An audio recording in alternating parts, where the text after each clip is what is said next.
All right, so in Secrets of the Scales, which sounds very mysterious, but in fact is just, especially when you take a scale like major mode, most people just assume that it kind of sprung full form from the mind of God or something, that it's always been there and it's self-apparent. It has no secrets to it because we use it so much.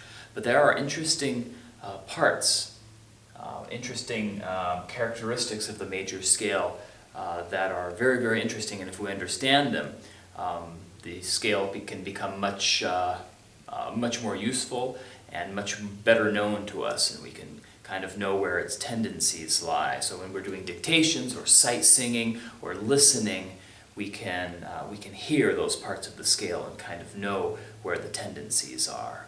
So first, of course, I'll play the scale on the piano and I'll sing it. We, of course, know the solfege scale. Do, re, mi, fa, sol, la, ti, do, la, sol, fa, mi, re, do. Very easy, very apparent. We've done that many times in class, I am sure. But there are some interesting parts of the scale here.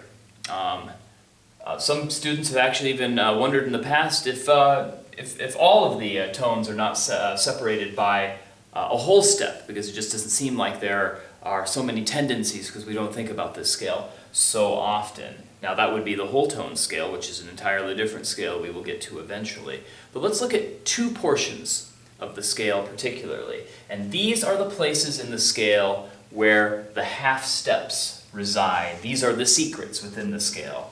There are two places. There is here between the 3rd and 4th scale degree, mi and fa, and between the 7th, the 8th scale degree, ti and do. And of course, this also goes for the descending portions of the scale as well.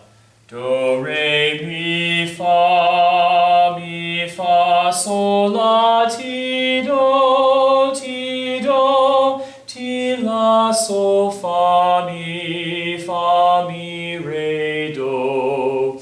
So, we can see that there is a tendency for the scale degrees, to move along the lines of the half steps. Ti, do we know, because if we go do, re, mi, fa, sol, la, ti, and leave it there, it feels unsatisfying. It feels like we still have more to go. We want to resolve to do. Okay, that's usually pretty easy to understand. But the mi-fa relationship is kind of almost a secondary ti-do relationship. Do, re, mi. If you stop there, you can easily go do, re, mi, re, do, but you do feel a slight tendency to want to resolve to the half step. Do, re, mi, fa.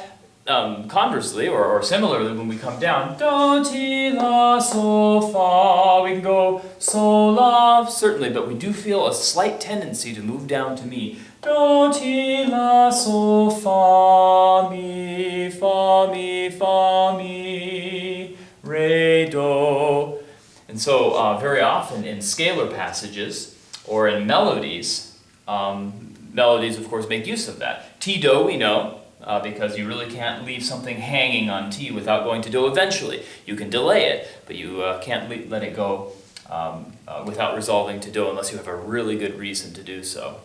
Fa, mi is similar. Very often, if a composer is wanting to jump from do and finding a way to get back to do, they will often go through fa to reflect the melody downward. Do, fa, mi, re, do, fa, mi. Now this is one of the gestures in your gesture handbook. The fa, mi, re, do is a very popular way to end a melody, just as in the opposite, sol, la, ti, do, is using this part of the tendency, the ti, do. This uses the fa, mi. So those are two secrets of the scales, of considering those two tendency points within the scales, and knowing that there is a tendency, which is why we call them tendency tones, to move in one direction or another. So hopefully that little secret of the major scale will make it a little easier for you to hear things.